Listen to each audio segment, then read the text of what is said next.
Welcome to today's video. Today we're going to be focusing on finding the quotient of a polynomial and a monomial. We're going to show that mastery in class by scoring at least an 80%. Hopefully you still have your flip book in front of you. If you don't, take out an extra sheet of paper. That way you can copy down the notes. Now, when we divide a polynomial by a monomial, that means we're taking each term in the numerator, which is where our polynomial is going to be, and we're dividing it by the denominator, which is where our monomial is going to be.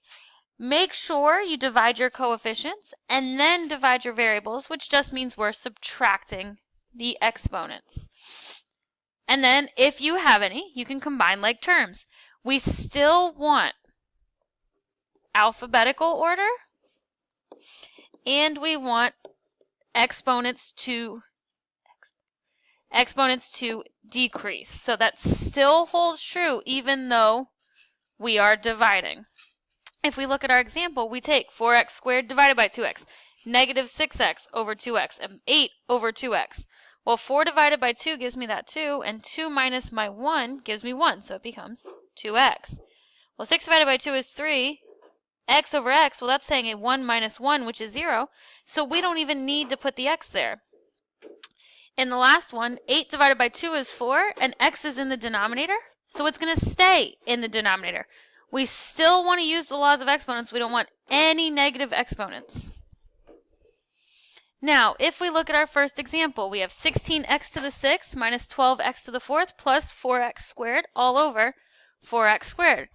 I'm going to start by breaking apart. We have 16x to the 6th over 4x squared minus 12x to the 4th over 4x squared plus 4x squared over 4x squared. Well, I'm going to start with my coefficients. 16 divided by 4 is 4. And then my exponents, 6 minus 2 gives me a 4 as well. Minus, well, I'm going to do my coefficients. 12 divided by 4 is 3. 4 minus 2 for my exponents gives me an exponent of 2. Plus, 4 divided by 4 is 1. 2 minus 2 is 0. So we don't even have to put x to the 0 because it's just 1, and 1 times 1 is 1.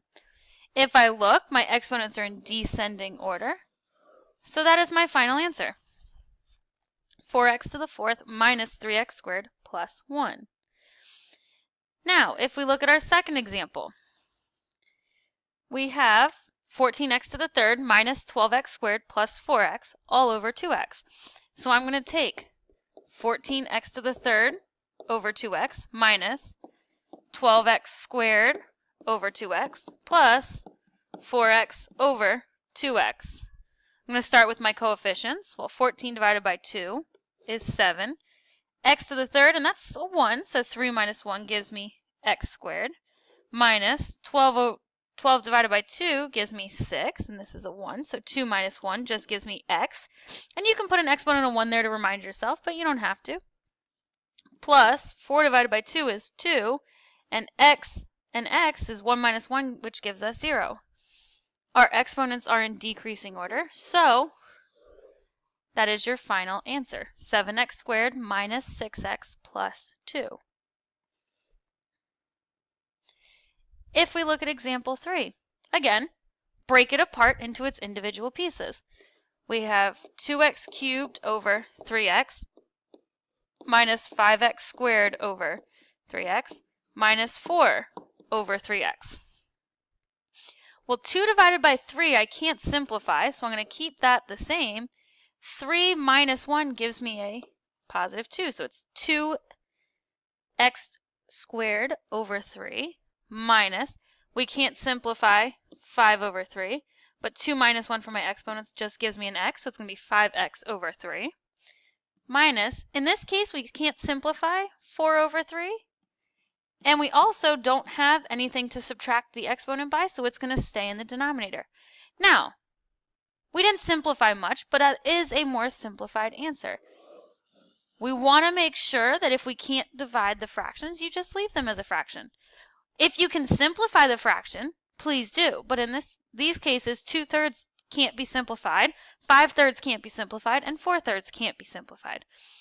Make sure when you do your exponents, though, you are subtracting because those can be simplified. Now, the last one.